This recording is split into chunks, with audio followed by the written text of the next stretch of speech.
everybody. We are in our year-round separate kitchen here, so the same folks that would be living in the first house or the main house would own this kitchen, and it's pretty common to keep a separate kitchen in the 18th century.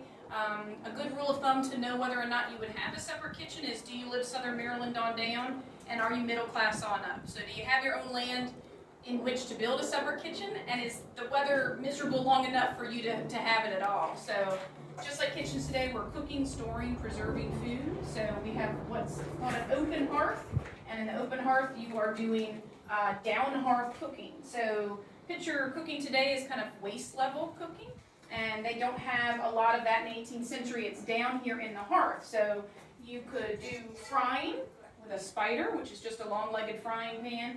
You might put soups and stews above the fire.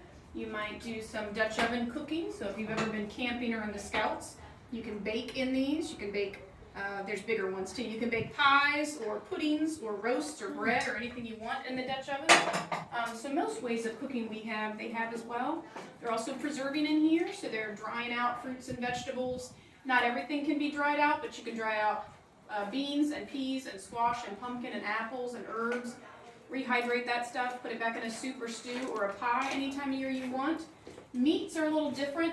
So this ham up here, usually people will see that and think smoked ham, but what they should be thinking about is salt cured. So you can't smoke a whole ham without the aid of salt. Any smoked meat is very thinly cut, and this is obviously not. So you would have to bury it in salt. So in this box underneath the window, we have 3 hams and a side of bacon, and they've been in there since the day after Thanksgiving, and they'll be in there until about Easter. And then we'll pull that out, we'll rehydrate it, and eat it throughout the summer.